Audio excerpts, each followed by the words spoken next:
different topic here, and I want to mention this to our Okay. viewers, because we've got two ways to help Israel. One is spiritual prayer. Right. The second is to become knowledgeable so that we recognize lies or innuendos that aren't exactly true, and then we speak forth the truth.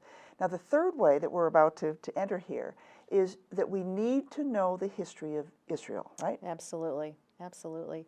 Yes, and at that time, I think about somewhere between 500,000 and 750,000 Arabs left Israel at that point. Okay, this is 1949. No, we're No. going back to in the early years, in the 1920s, 1930s, after the They left- British men. they left Israel? They left, well, of course it wasn't. Now we understand, was it the- was called Palestine, and It was the mandate. It was Correct. the Palestinian mandate run by England. correct. The reason Palestine, the name, was a derogatory term that was used by Hadrian, Emperor Hadrian. The Roman emperor. The Roman right? emperor. He was responsible for getting rid of all the Jews out of the land of Israel in the first century, and he got them all out of Jerusalem. He called it Aelia Capitolina. But actually, he didn't get them out of Israel. He got them out of Jerusalem. And because we have evidence now, archaeological evidence in the Golan. that they were, yes, That's there where was they a went. Yes, a lot of them did go there into Pella and Sukkot and those places up in the northern part. But of course, a lot of them did leave and go out into various other Right, parts of the empire. Right. But there were always Jews. Correct. There are always in the Jews. land. And of course, at that point, he named it after the Philistines, Palestine. Okay. It was a derogatory term to erase all memory of Jews. Okay. And of course, Judah or Israel at that time. So, but as you were just saying, always underground, there were Jews that hid out wherever and were there for 2,000 years. They did not leave. Right. But in the early 20s and 30s, probably about 750,000 Arabs left. Okay, now we're talking in the 20s and 30s, 1920s, 1930s. Yeah, okay. we've left the... Okay. And when Jews began to come in at that time, they actually purchased the land that they owned. And that's really not ever mentioned. We have this idea that they began to emigrate because Theodore Herzl in the late 1800s was encouraging Jews to go back to the land, and they were just going back to the land and taking it. No, they were going back to the land and buying it. And they bought a lot of this land from these Arab families. So really, they do own it. And of course, the other frustration is you've got all these Arab lands. I don't know how many square miles of land we're talking about that could take in, millions upon millions upon millions of people, but have marginalized them to stay in this, little strip. Now we're talking about refugees, right? Yeah, All right. exactly. So there are still refugee camps. Yes, there in are. this Palestinian area, and when you think about, well, I think about after World War II and all the refugees, how long did it take, the United States and other countries to help these refugees and get them back into life? There are no refugee camps left in Europe. No, there aren't. In fact, a former pastor of mine was a missionary in the West Bank. We went over there. There's a university in Beersheba, and he was ministering to the university students. But just down the road, kind of from that town, is a Palestinian refugee camp. His wife was a midwife, and she would go in there and deliver babies, and that was a way they got in to minister the gospel. So the Palestinians are purposely leaving those refugee camps and telling the people that it's only temporary because they're going to get the land back. Yeah. I mean, but it's a tragedy what's going on in these camps. I mean, it's heart-wrenching. I know. I mean, these people live in absolute squalor. And then down the road, we're at this, my former pastor friend had set up a coffee house in this town for the students at the university. Across the street was this sort of international building, and every Mercedes brand you could think of parked outside. These are $200,000 automobiles, and we're talking 3 miles down the road, people are living in abject poverty. Right. And so I don't know the percentage, but a lot of the money that the United States gives to help ends up in the pockets of these tyrants. and they build wonderful, beautiful. There are gorgeous homes that were built around Ramallah. You wouldn't even believe what Ramallah looked like. Okay, so now back who in are the those- people getting the money? You know, the political elites. The politicians. Yeah, always. You know, Arafat doled that out to his cronies, and so To keep them loyal to him. exactly, that's Okay. where American taxpayers' hard-earned money Okay. ends up. It's not going to the people. Right. Now, an interesting thing is if you go to Jordan, there were many refugee camps in Right, Jordan, right. but those refugee camps have become communities. Right. They're not living in temporary structures. They've built, you know, nice buildings and so forth. Now they complain because they don't have the land that they want to Right, have, because right. Jordan's not about to give them a whole lot of land. Right. But Jordan has built permanent communities for them and is trying to resettle them. But in the Palestinian area, that's not No, happening. it's not the case. It's not in the West Bank and in the Gaza. Yeah. You know, it's just, it's criminal. But you know, I mean, one of the things I really do believe, you know, is the Spirit of the Lord going out across the land. I believe a lot of these Palestinian people are going to find their way back to Yeshua the Messiah. I really do. And I don't know how that's going to It's work. got to be a miracle. It's going to be a miracle, because really the only way they can live together is with the Spirit of Messiah living amongst them. There is no way there is ever going to be peace. Not the kind of peace we're talking about. A political peace, never going to happen. So I'm, you know, this is where that spiritual backdrop comes in again. I mean, we need to be praying for these people. We don't want to marginalize them, you know, and Meaning the Palestinians. yes, Right. and life is completely hopeless for them in these areas. I mean, most of them, those that will work, will have to come into the Israeli-controlled areas to work. I mean, it's just, it's a sewer pit of life for these people, and it's tragic. I don't have the answers, but I do know the one who does have the answers. Now, when you're saying that it's important for us to know the history of Israel, especially we need to know the history from 1949, which is statehood, Sure. and how Israel became a state, legitimately became a state by the League of Nations. You know, so how do we learn about the history? Of course, Bodhi Taney. Yeah, that's and that's an excellent suggestion, because her books are very accurate. They do an amazing amount of research to make sure that everything is accurate.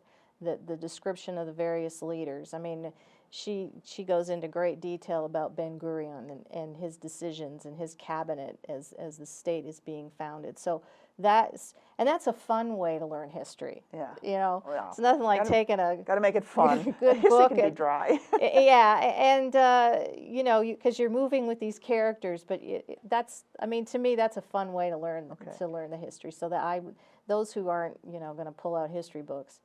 The problem too now is you have to be careful of currently written and edited history books, because they're filled with inaccurate information. All history is interpretation. Yeah, it really is. Yeah.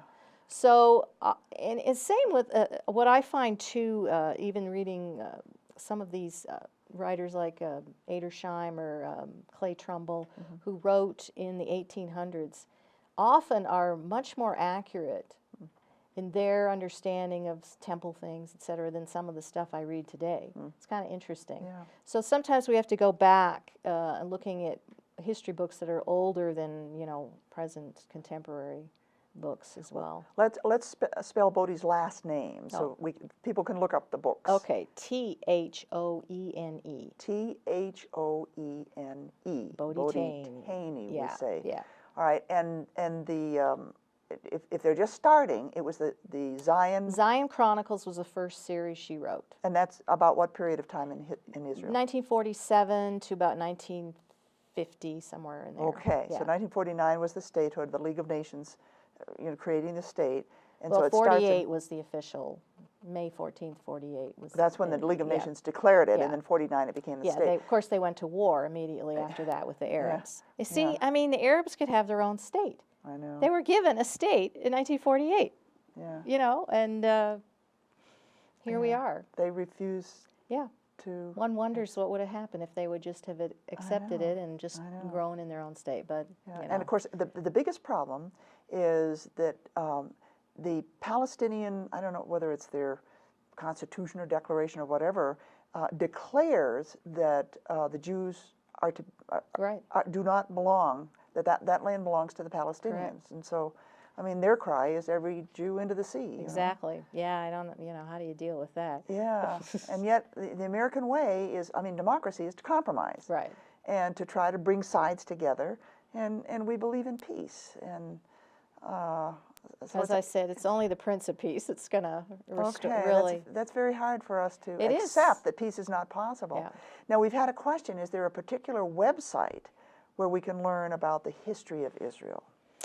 Oh, that's a good question. Actually, I think the best way, well, no, that doesn't talk about the history of Israel. I'm sorry, I'll take it back. John Moore's things go back into Yeah, it's one of the early biblical history. Yes, and that would be a good. But good the state place. of Israel. Off the top of my head, nothing's coming to me. Let's so, do it on Facebook. Yeah, we'll have to. I'll have to do a little research there and post something.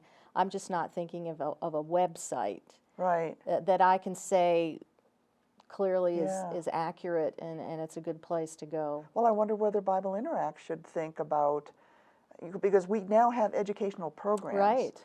And with John Moore's, history of ancient Israel, we've designed this to be fun. Mm-hmm. It's not a course Right. where you have to do a whole lot of homework. Right. It's fun to listen to him, and then you drag places up onto the map to see if you've identified it Yeah, correctly. no, it's a great way to learn. Yeah, so we might do that with the history of Israel. It's probably a good idea. Yeah. And I always the most important history you need to learn is the biblical history. I mean, you've got to start there, and you've got to really know the history from that perspective. I Okay. think once you really do understand, going back, to the beginning and following the narratives of the patriarchs and understanding where they went and why they came back to the land and the distances and the geography and the climate and the the economy and all these things, and the time of the monarchs and King David and the battles that were fought. These are all very important things to learn. I think a good place to start. Make sure you know that. Okay. And then build, because the main period of history we're talking about is the last 2,000 years, from the time of the destruction of the temple. How do we find accurate history in that particular period? Okay. Now, this actually is our fourth point, so let me just summarize again. Okay. The question is, how do we help Israel? Number one, with spiritual help through prayer. Right. Number two is to know the truth of what is being disseminated in the media, to know the true facts of it, and to be able to speak the truth. The third is to know the history of Israel more in modern times, Right. fairly recently, Yeah, okay. yeah.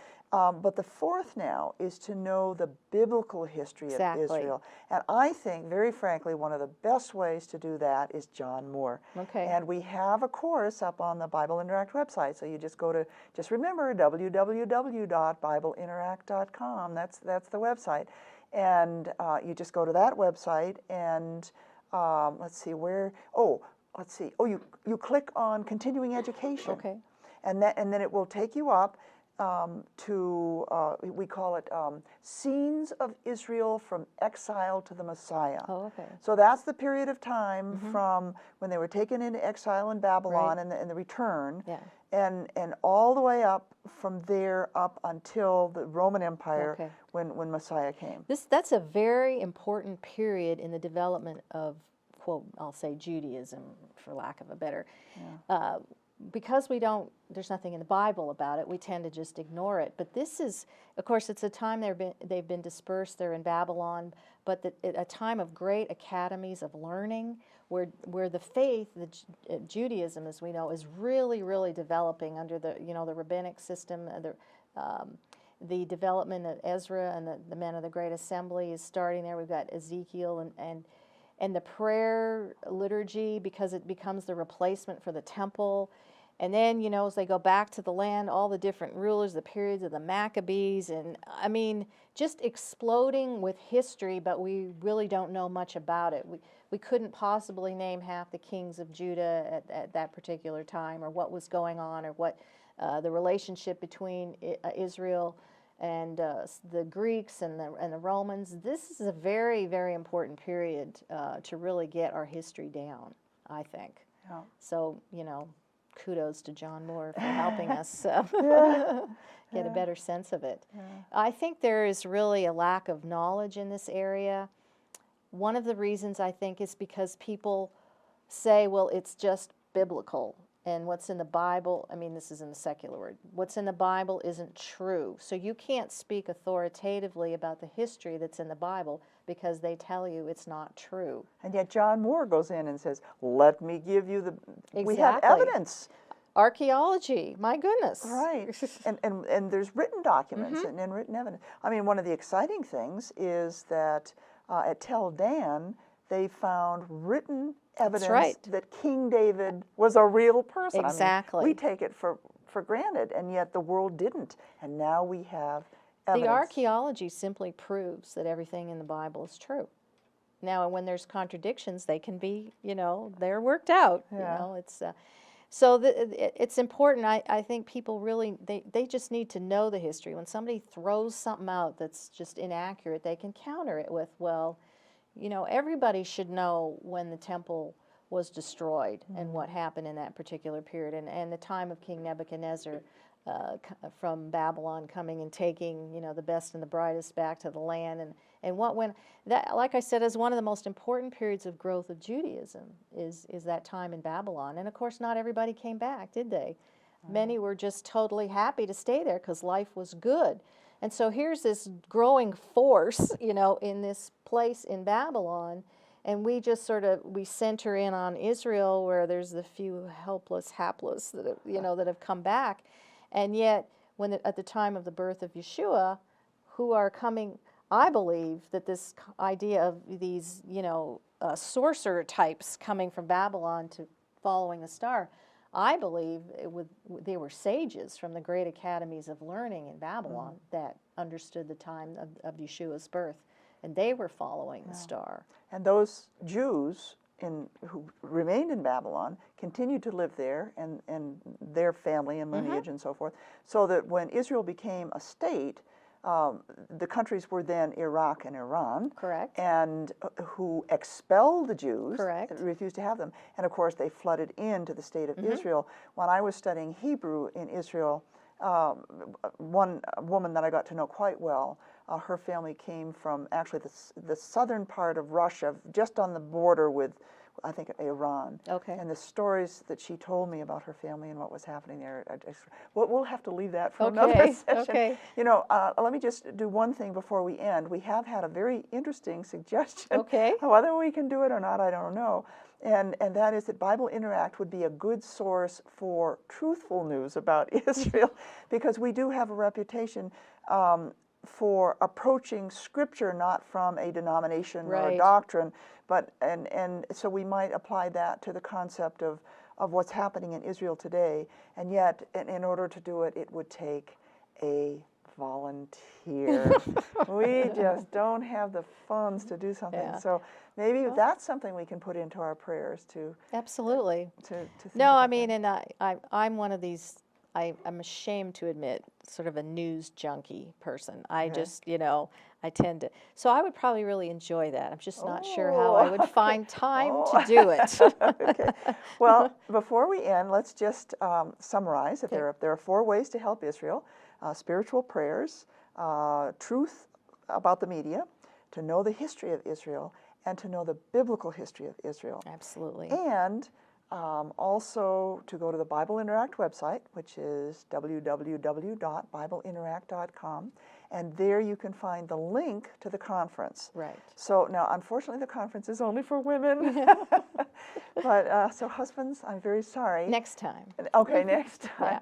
But having a conference just for women is very special. Yes. And I was telling a friend of mine actually just yesterday that men tend to be very cerebral. Things are, knowledge, knowledge, knowledge. Oh, my husband is that way. I love him dearly, and he's very knowledge-based. Yeah.